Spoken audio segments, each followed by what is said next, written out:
मेरी कहानी बिल्कुल ऐसी ही ऑर्डिनरी कहानी है। मैंने ये टेंडेंसी लोगों में देखी है कि लोग उसको बेचने की कोशिश करते हैं, इम्प्रेस करने की कोशिश करते हैं कि भाई चाय वाला प्रधानमंत्री, हाँ चाय वाला हो या मैं जूते बनाता था। राइट। हाँ, जो 3% पॉपुलेशन है वो हिंदुस्तान के आधे से ज़्यादा जो असेट्स हैं, जो वेल्थ है, उसको कंट्रोल कर रहा है। तो आप सोचिए, आज से 30-40 साल पहले जब हमारा जन्म हुआ उस टाइम तो 1% लोग होंगे जो पूरी मतलब मोस्टली देश के वेल्थ को कंट्रोल कर रहे होंगे। मुझे इसमें कोई इसको फ्लॉन्ट करने वाला या ऐसा कहना कि मैं चाय बेचता था और आज तो मैं यहाँ पहुँच गया, अरे भाई यहाँ करोड़ों लोग सब ऐसे ही पहुँचे। गवर्नमेंट जॉब मतलब मेरे बस का नहीं है, तो मैंने 6 महीने में ही हमने छोड़ दिया। और गवर्नमेंट में आपको मालूम है कि बहुत आसानी से छोड़ते भी नहीं। शायद ये पहले बिहारी है। हालांकि बिहार में कहावत है, नौकरी करो सरकारी, नहीं तो बेचो तरकारी।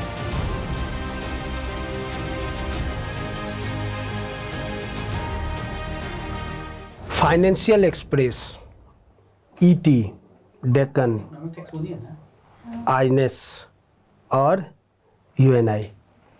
हमारे स्टूडियो में बैठे मेरे मित्र, मेरे कलीग मिस्टर झा चाहते हैं कि मैं इकोनॉमिक टाइम बोलूं या फिर फाइनेंशियल एक्सप्रेस या इंडियन एक्सप्रेस की चर्चा करूं।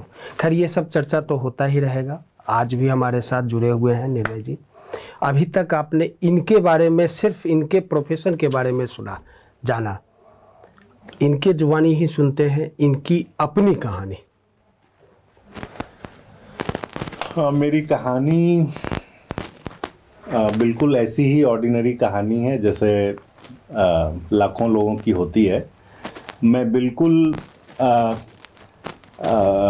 अगर सपोज कोई हम्बल बैकग्राउंड से आता है तो लोग, मैंने ये टेंडेंसी लोगों में देखी है कि लोग उसको बेचने की कोशिश करते हैं, इम्प्रेस करने की कोशिश करते हैं कि भाई चाय वाला प्रधानमंत्री, हाँ चाय वाला हो या मैं जूते बनाता था। राइट। हाँ, आप हिंदुस्तान में देखें आज के डेट में जो 3% पॉपुलेशन है वो हिंदुस्तान के आधे से ज़्यादा जो असेट्स हैं, जो वेल्थ है, उसको कंट्रोल कर रहा है। तो आप सोचिए, आज से 30-40 साल पहले जब हमारा जन्म हुआ उस टाइम तो 1% लोग होंगे जो पूरी मतलब मोस्टली देश के वेल्थ को कंट्रोल कर रहे होंगे। इसका मतलब 99% जो लोग थे वो या तो चाय बना रहे थे, खेती कर रहे थे, हाँ बिस्किट बना रहे थे, कपड़े बुन रहे थे, जी है ना। जी बिल्कुल। तो मुझे इसमें कोई इसको फ्लॉन्ट करने वाला या ऐसा कहना कि मैं चाय बेचता था और आज तो मैं यहाँ पहुँच गया, अरे भाई यहाँ करोड़ों लोग सब ऐसे ही पहुँचे। शब्दों के जादूगर को मैं इस तरह से स्किप करने नहीं दूंगा।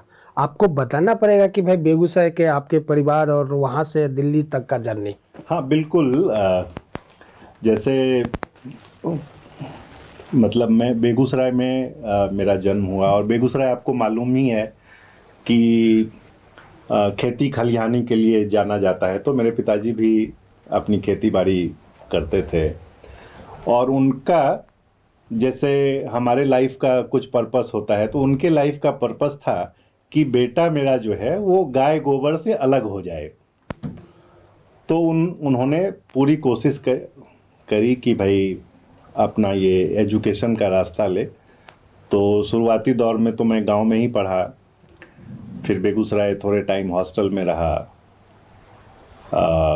उसके बाद 10th में एक समस्तीपुर डिस्ट्रिक्ट है बिहार में, वहाँ से मैंने 10th किया। अच्छा स्कूल है। उसके बाद फिर मैं पटना आ गया, पटना यूनिवर्सिटी से ग्रेजुएशन किया मैंने इकोनॉमिक्स में। उसके बाद यहाँ आ गया और यहाँ आने के बाद एक चुनौती थी।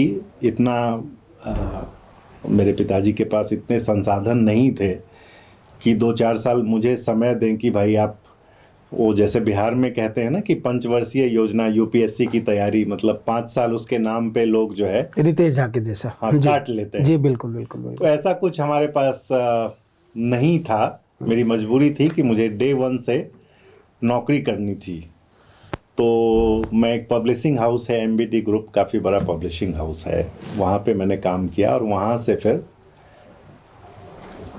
जब आपका माइंड जो है ना वो बहुत बड़ा पावरफुल इंस्ट्रूमेंट है। आपने अगर दिमाग में कुछ डाल दिया तो वो होके रहेगा।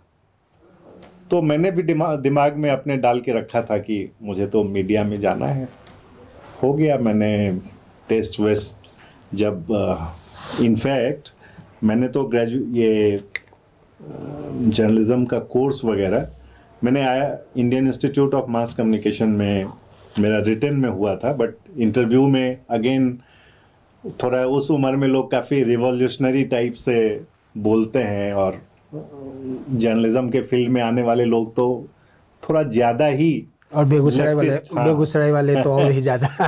तो उन्होंने देखा कि भाई जो इंटरव्यूअर्स थे कि बड़ा एग्रेसिव आदमी है, तो मुझे लगता है ऐसा एजम्पशन है मेरा कि उन्होंने मेरा रिजेक्ट कर दिया।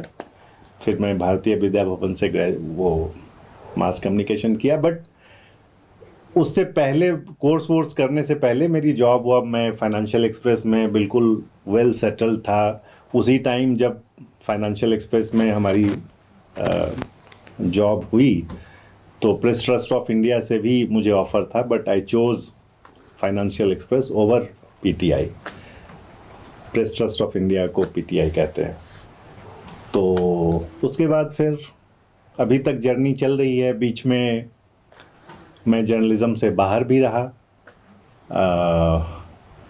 एक मिनिस्ट्री ऑफ इन्वायरमेंट में उस time animal welfare board of India है, तो वहाँ एक वैकेंसी आई थी एडिटर की, वहाँ की जो पब्लिकेशंस थी उसके लिए मेरा वहाँ हो गया, तो मैं वहाँ भी चला गया। लेकिन गवर्नमेंट जॉब मतलब मेरे बस का नहीं है, तो मैंने 6 महीने में ही हमने छोड़ दिया। और गवर्नमेंट में आपको मालूम है कि बहुत आसानी से छोड़ते भी नहीं है। 2 मिनट मुझे देंगे? शायद ये पहले बिहारी हैं, हालांकि बिहार में एक कहावत है, नौकरी करो सरकारी नहीं तो बेचो तरकारी। और ये पहले बिहारी हैं जो सरकारी नौकरी को कहते हैं कि भाई वो हमारे लिए परफेक्ट नहीं था। कारण ये है कि जब आप पत्रकारिता में अपने बीट को देखते हैं, जो आपका हाथ होता है, जिस समय जिस बीट से सर आते हैं उस बीट में एक लिमिटेड होती है, बहुत ही ज्ञानी लोग। हमारे समय में ये कहा जाता था कि भाई इनके बीट वाले बहुत ज्ञानी होते थे, और वास्तव में होते हैं। उनको अपने शिक्षा दीक्षा का सही यूज करना इनके बीट में ही संभव है।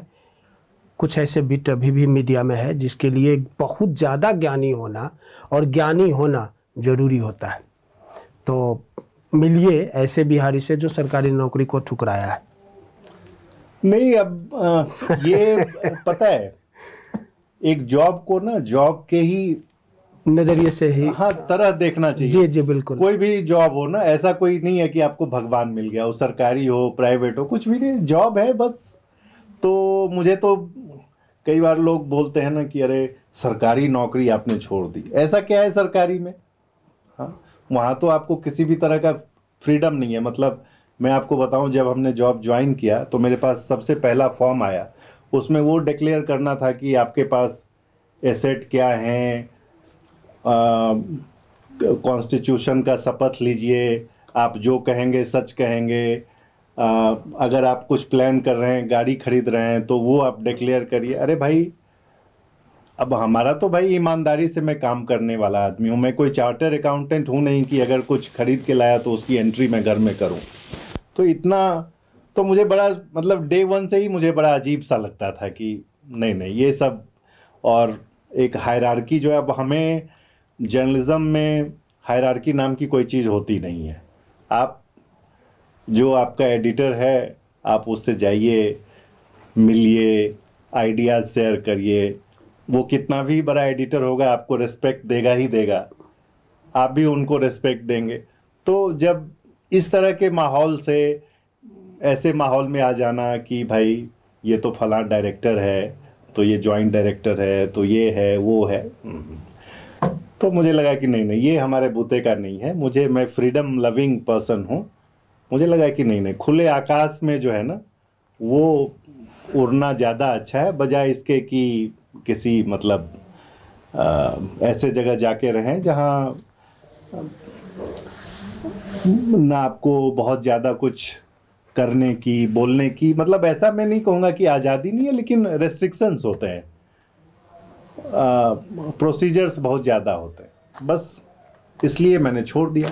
हमारे मास कम्युनिकेशन के दर्शकों, आपके लिए यह पॉडकास्ट एक संभाल कर अपने लाइब्रेरी में रखने के लिए होगा, क्योंकि आपको मीडिया की इंटरनल जानकारियाँ, इंटरनल सच्चाई से रूबरू करवा रहे हैं हमारे आज के मुख्य हमारे अतिथि।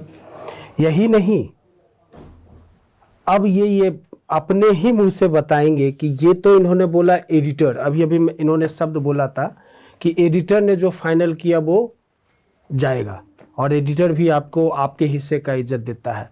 ये मीडिया के उस रूप का वर्णन कर रहे हैं, उस समय का वर्णन कर रहे हैं जिसमें गोल्डन मीडिया हुआ करती थी। आज एडिटर बदलकर मालिक के रूप में हो चुके हैं। अगर एडिटर मालिक है तो फिर भी मीडिया का कुछ रूप बचा हुआ है, और अगर मालिक एडिटर बन गए हों तो फिर मुश्किल है। आज के समय को जानते हैं इन्हीं के नज़रिए से। नहीं, बदलाव तो वाकई काफ़ी हुआ है, काफ़ी बदलाव है। अब उस तरह की बात, मतलब जैसे मैं आपको एक छोटी सी चीज़ बताऊं, उससे आप अंदाज़ा लगा लेंगे कितना बदल गया है चीज़। अब जो पहले अपॉइंटमेंट होता था जी, एडिटर ने जो कह दिया वो लास्ट वर्ड होता था। बिल्कुल। उसके बाद उसको कोई क्वेश्चन नहीं करता था, कोई उसको ट्वीक नहीं करता था।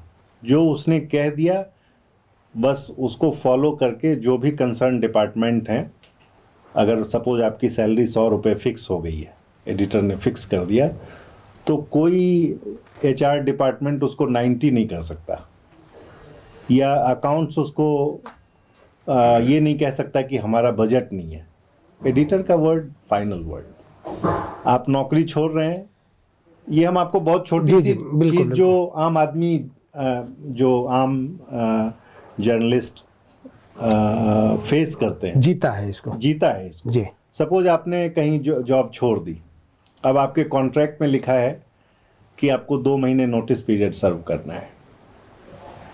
तब के ज़माने में अगर आप नोटिस पीरियड नहीं सर्व करना चाह रहे हैं, एडिटर को पावर होता था, वो वेव कर देता था। अभी आप जाके करवाइए वेव, एडिटर कहेगा कि नहीं, अब तो हमारे हाथ में ही नहीं है। मतलब आप कहना ये चाहते हैं कि समय, जिस तरह हम लोग सुनते हैं कि समय परिवर्तनशील होता है, तो मीडिया का भी समय में परिवर्तन हुआ है। अब आप देखिए ना, पहले कभी जब आपका और हमारा समय होता था तो प्रिंट मीडिया नंबर 1 हुआ करता था। प्रिंट मीडिया में काम करना एक सपने के समान सच होना कहा जाता था। प्रिंट मीडिया के बाद इलेक्ट्रॉनिक मीडिया, इलेक्ट्रॉनिक मीडिया के बाद वेब मीडिया, वेब मीडिया से अब तो फिर एक और मीडिया आ चुका है, AI मीडिया। बिल्कुल। तो ये भी परिवर्तन का एक पहचान है और परिवर्तन का एक रूप है। कल की मीडिया, आज की मीडिया और कल की मीडिया को किस रूप में आप देखते हैं? बहुत बड़ा चेंज जो है वो होने वाला है। आप ये समझिए कि एक बहुत बड़ा वर्कफोर्स जो है वो रिडंडेंट होने वाला है। अभी क्या है कि बहुत सारे मीडिया हाउसेस में एक AI डिपार्टमेंट अलग है, उनका काम है AI से स्टोरी जनरेट करना। अब AI में क्या है कि आपने स्टोरी जनरेट करी, आप AI से बताइए कि इसका एक अच्छा हेडलाइन देना है, वो 10 हेडलाइन आपके सामने रख देगा और आपसे बेहतर रख देगा बहुत कम समय में। तो अब आप समझिए कि क्या होने वाला है। और ये तब हम लोग बात कर रहे हैं जब AI का इवोल्यूशन अभी चल रहा है, अभी अपने पीक पे नहीं है, अभी डेवलपमेंट के स्टेज में। बिल्कुल। आप सोचिए कि यहाँ से 4 साल 5 साल बाद जो भी काम है, आपका वीडियो एडिटिंग का काम है, सब AI करेगा। स्टोरीज आज एआई जो है, अब जैसे हम लोग कोई रिपोर्ट, जैसे न्यूज़ गैदरिंग के दौरान जो है कोई रिपोर्ट हम कहीं से लेके आए किसी मंत्रालय मिनिस्ट्री से, अब उसको पढ़ने में लगे हैं, 50 पेज का रिपोर्ट है, पूरे दिन पढ़ रहे हैं, फिर शाम में स्टोरी हम फाइल कर रहे हैं। अभी क्या है, 50 पेज का रिपोर्ट है, एआई में डालिए, उसको कमांड दीजिए कि I want summary in 500 words, with in seconds आपके सामने है। तो आप अंदाज़ा लगा सकते हैं कि मतलब ठीक है, जो यंग लोग हैं, मैं भी बूढ़ा नहीं हूँ तो उनके लिए थोड़ा स्कैरी, मतलब उनको ये लग सकता है कि क्या होने वाला है, बहुत मेजर मैसिव चेंज होने वाला है। ये मतलब एक छोटा सा एग्जाम्पल है। अभी क्या है कि अब आप देख ही रहे होंगे कि जैसे आने वाले टाइम में मतलब न्यूज़ गैदरिंग करने वालों की भी ज़रूरत नहीं पड़ेगी, वो सोशल मीडिया पे जो फीड आ रहा है, लोग कर रहे हैं, वहीं से एआई न्यूज़ बना के प्रेजेंट कर देगा। बिल्कुल। तो ये सब अभी होने वाला है, देखते हैं क्या होता है। लेकिन किसी भी, मेरा एक अलग उसमें थोड़ा सा अलग सोच है कि आखिर एआई भी काम गूगल और उसके या डेटाबेस पर ही काम कर रहा है, और ये डेटाबेस हमने कलेक्ट किया है, यानी कि कहीं ना कहीं ग्राउंड से जो डेटाबेस आया है उसी से एआई जनरेट कर रहे हैं सारी चीज़ें। मैं एक उदाहरण देना चाहता हूँ कि अगर एक सवाल का जवाब ग्राउंड से ही पहली बार कलेक्ट हुआ गलत, और वो गूगल हो या फिर एआई के पास जितने भी है वो गलत के फॉर्म में ही गया, अब जब आप एआई से तीसरा आदमी उसी सोर्स का यूज करके उससे जनरेट करता है, तो क्या वो गलत होगा या सही होगा? नहीं, देखिए, तभी तो अभी एक अलग नहीं, अलग तरह के जर्नलिस्ट आ गए हैं मार्केट में, वो अपने आप को बोलते हैं फैक्ट चेकर। राइट। तो जो ये न्यूज़ गैदरिंग वाला पार्ट है, वहाँ तो लोगों की ज़रूरत नहीं है, अब आप जर्नलिस्ट के बजाय फैक्ट चेकर अपॉइंट करिए। राइट। वो होगा आने वाले टाइम में। जी, फैक्ट चेकर, कितना परिवर्तन हो गया ना। बिल्कुल। आपके घर में अखबार होना जरूरी होता था, बच्चे अखबार पढ़कर जवान हुआ करते थे, और उनको लिखने की का क्षमता और पढ़ने का क्षमता का विकास अखबारों के माध्यम से होता था। जीके जीएस जानना हो तो आपको अखबारों का सहारा लेना होता है कि यूट्यूब पर आपने वीडियो देखा और हमने जान लिया कि भाई दुनिया को हम जान लिए। क्या हम इतने स्मार्ट हो चुके हैं, या हमारा समाज अभी इस स्मार्टनेस को एडॉप्ट करने की स्थिति में है? ऐसा है क्या? नहीं, अब चीज़ें तो बदल ही रही हैं, चीज़ें तो बदल रही हैं, और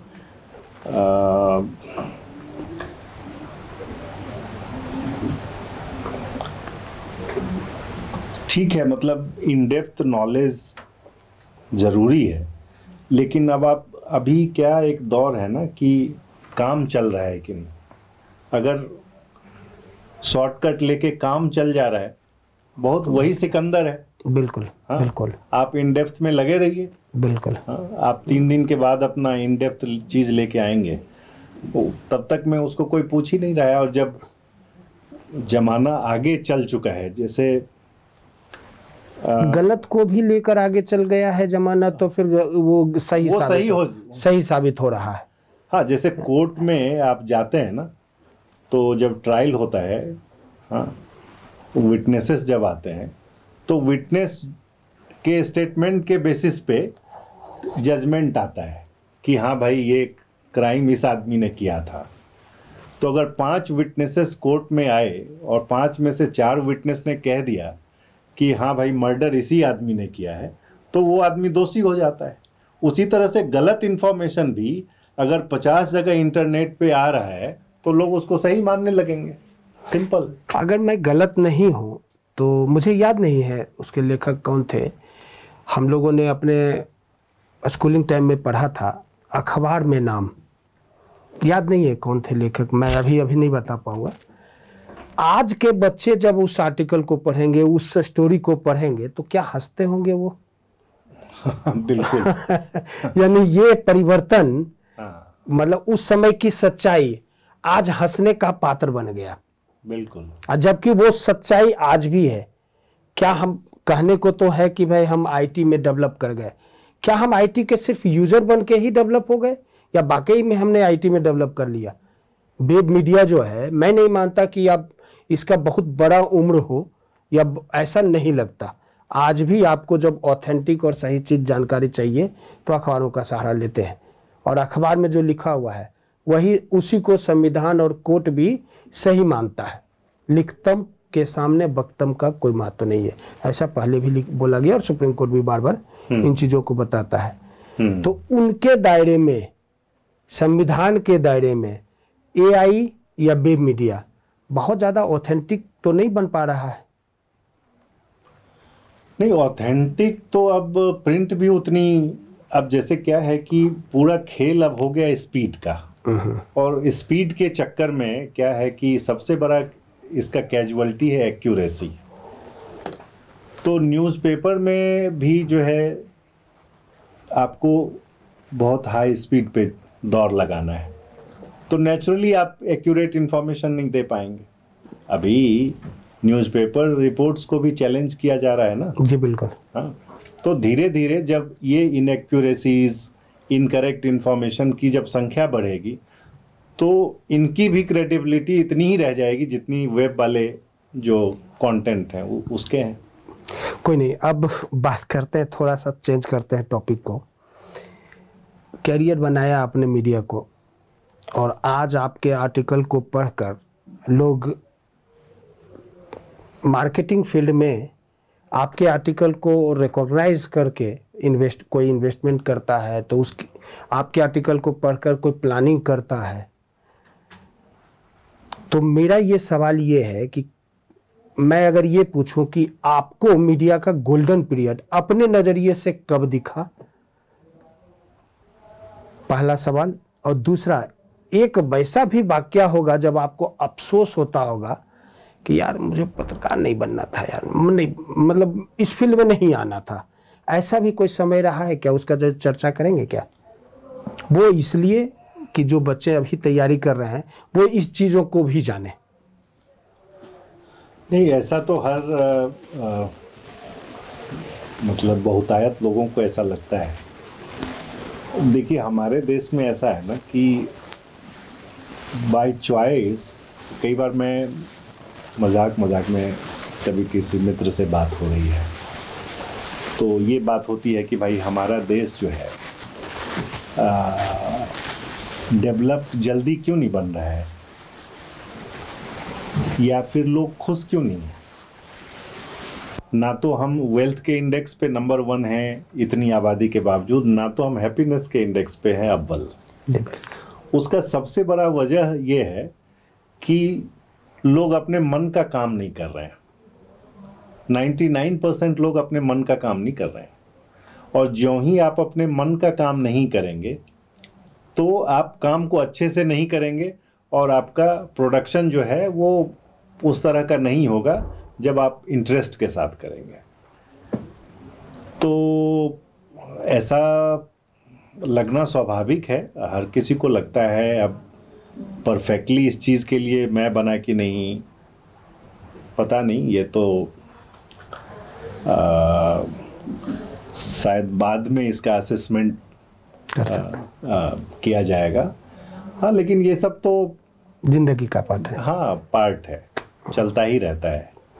हाँ, लेकिन एक चीज़ मैं ज़रूर कहूँगा कि अगर आप बिल्कुल अपनी प्रकृति, अपने नेचर और अपने इंटरेस्ट के हिसाब से अगर आप किसी प्रोफेशन में नहीं हैं, तो वो आपके लिए आपकी पूरी ज़िंदगी जो है हो सकता है दुख भरी, मतलब दुख भरी तो हम नहीं कहेंगे, लेकिन डिससेटिस्फाइड आप रहेंगे। इसलिए बहुत लकी लोग होते हैं जो बिल्कुल अपने चॉइस का ही काम करते हैं। तो एटलीस्ट अगर आपको बिल्कुल अपने चॉइस का काम नहीं मिल रहा है तो क्लोजर टू योर चॉइस, वहाँ पे आप रहिए, फिर लाइफ स्मूथ चलेगी। हमारे विद्या लाइव के मैक्सिमम जो दर्शक हैं वो स्टूडेंट है, कल का भविष्य को के सपने देखने वाले बच्चे हैं, उनके लिए आपका एक। हाँ, इसमें मैं अपनी बात नहीं कहूँगा, ये मेरी अपनी कोई कहानी नहीं है।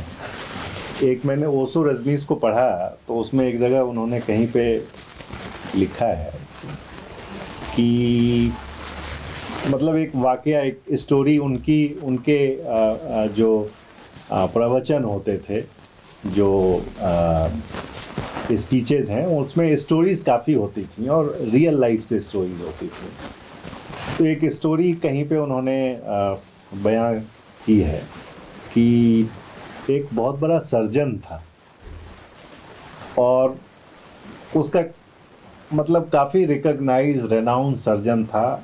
उस देश में उससे बड़ा कोई सर्जन था ही नहीं। अब क्या हुआ कि उसका रिटायरमेंट का टाइम आया, रिटायरमेंट का लास्ट डे था, तो उसके जो फ्रेंड्स थे उन्होंने कहा कि आज एक फेयरवेल आपका हम लोग देंगे। तो ठीक है, डिसाइड हुआ कि सर्जन साहब का फेयरवेल होगा।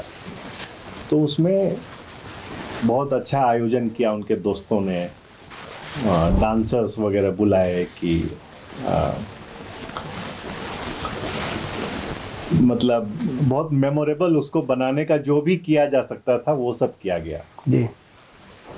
तो हो गया, पार्टी शुरू हो गई, नाच गाना शुरू हुआ। तो जब लोग नाच रहे थे तो ये सर्जन जिनका फेयरवेल हो रहा था वो बड़े उदास से दिख रहे थे। तो लोगों को लगा कि भाई, उनके दोस्तों को लगा कि भाई इतना कुछ अच्छा माहौल है इसमें, ये आदमी, इसके लिए हमने इतना कुछ किया, इतना बड़ा सर्जन है, इतना बड़ा नाम है, फिर ये क्यों मुंह लटका के बैठा है। तो किसी दोस्त ने उससे पूछा कि भाई ये बताओ कि तुम्हारे रिटायरमेंट के दिन जो है हमने इतना बड़ा फेयरवेल ऑर्गेनाइज किया, ये लोग नाच रहे हैं, दुखी तुम क्यों हो? तो उसने बोला कि मैं एक्चुअली एक नर्तक बनना चाहता था और जब ये नृत्य करते हुए लोगों को मैं देख रहा हूँ तो मुझे बड़ा अफसोस हो रहा है कि मैं एक नर्तक नहीं बन पाया। तो आप अपने जीवन में ना देखिए, इतना बड़ा मुकाम हासिल करने के बाद भी रिग्रेट कर रहा है कि हम ये नहीं कर पाए। तो इसलिए थोड़ा संघर्ष होता है, लेकिन आपको जो करना है, जिस चीज़ में आपका मन, आपकी आत्मा बसती है, आप वही काम करो। बहुत जल्दी हो सकता है कि रिजल्ट नहीं आए, हो सकता है थोड़ा टाइम लगे, संघर्ष लंबा हो, लेकिन आप रिग्रेट नहीं करेंगे। जब इतना बड़ा आदमी रिग्रेट कर रहा था, तो अगर आप अपने चॉइस की चीज़ें नहीं करते हैं तो आप शायद ज़्यादा रिग्रेट करेंगे। इसलिए ऐसा काम ना करें।